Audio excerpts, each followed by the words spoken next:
Hevitra tapak'ireo fikambanana sy foko manerana ny nosy ny famerenany asin'ny fomba malagasy sy ny anitra nentin-drazana. Notradradradrainy io ny andro ny vovonana sy fankalazana ny volana septambra lasa teo. No amafisin'ny mpitahiry ny asim-piandrianana eny Ambohimanga fa tsy maintsy anao fombafomba rehetra amin'ny andro fandroana izy ireo amin'ity taona ity.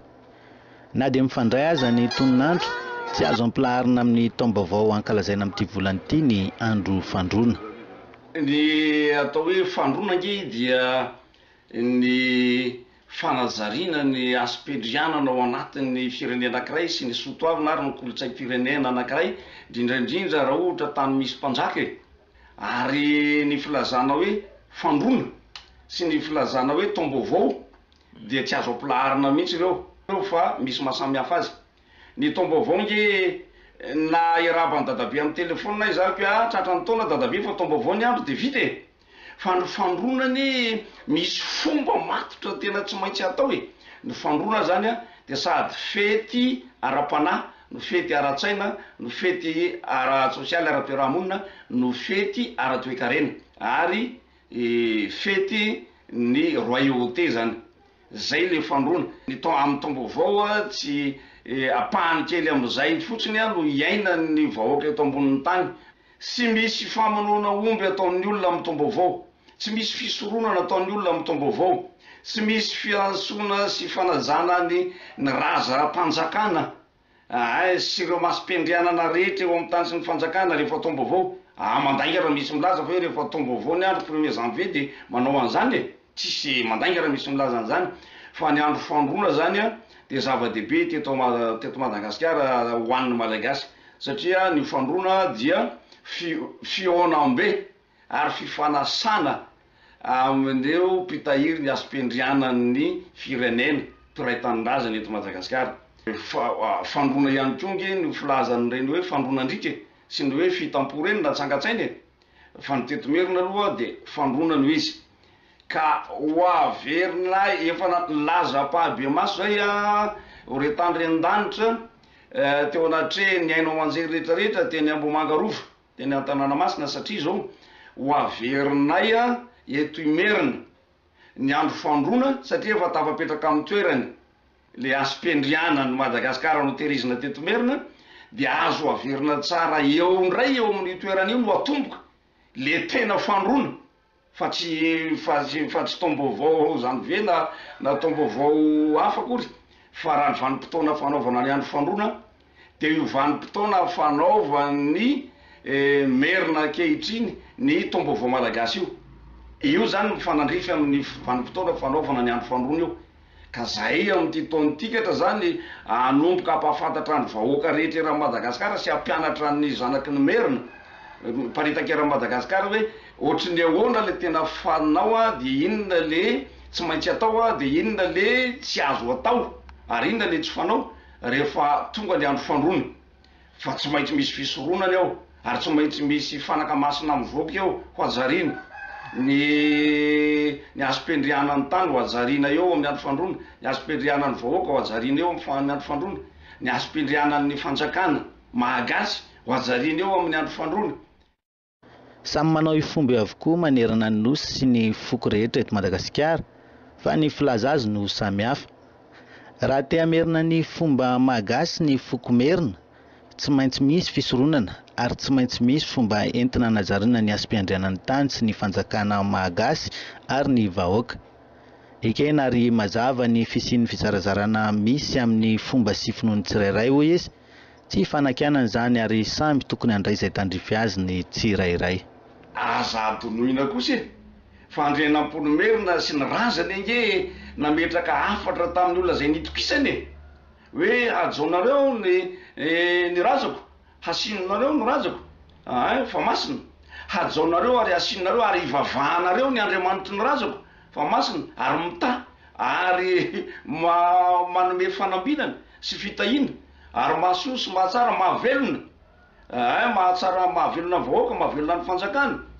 Ka ho an'le olona zay niala tamin'izay afatra zay na dia nandrean'izay sofiny nahitan'izany ny masony ny razany, dia efa nandrarany taranany tsy hanaraka an'izany ary tsy hanao an'izany mihitsy mandrakizay fa misy kosa le olona masom-piandrianana sy vahoaka nakatony mahagatsy azy sy nakatohan'Andrianampomerina nakatohan'Andriamasina valina nakatohan-dradama premier fa hatreo amin'ny-dradama premier io de efa anzara roa ireny kosa eran'ny Madagasikara zany sy indrindrandrindra ny teto-merina oka azava amin'izao tontolo zao fa mizara telo mazava tsara mihitsy ny foko-piandrianana sy ny foko-pirazanany merina eto matory ny toerana metrahana asom-piandrianana reny eny Ambohidratrimo eny Ambomanga eny Ambatondradama sy ny tsisy eny Akazomalaza sy ny rehetra matonga reny toerana reny asian'ny olona inefatra isa-taona manerana Madagasikara tonga eo manasina azy ohatrany fanasinana ny doany any amin'ny fitapo reny isa-taona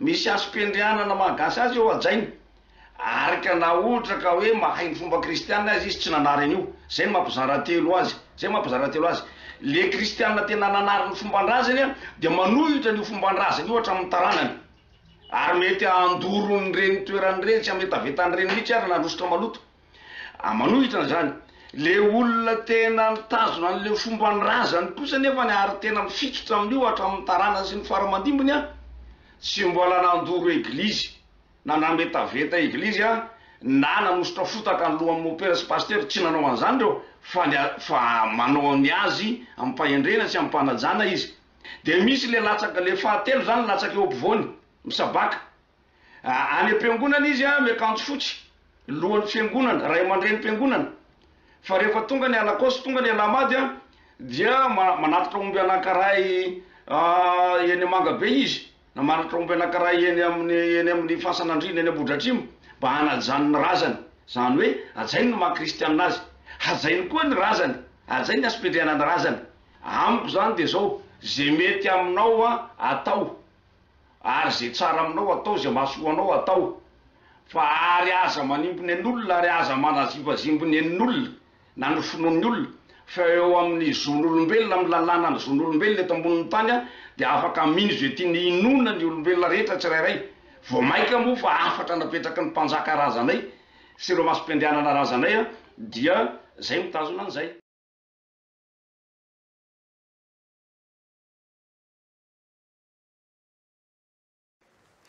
Eo amin'ny lafiny kolontsaina nisongadina nandritra ny andro fandroana ho an'ny tranoben'ny Merina omaly alahady ny fangataham-pitahiana natao iarovana ny malagasy rehetra amin'izao valanaretina Covid-19 izao. Ny televiziona malagasy eto Analamanga no nanangona ny vaovao mikasika izay.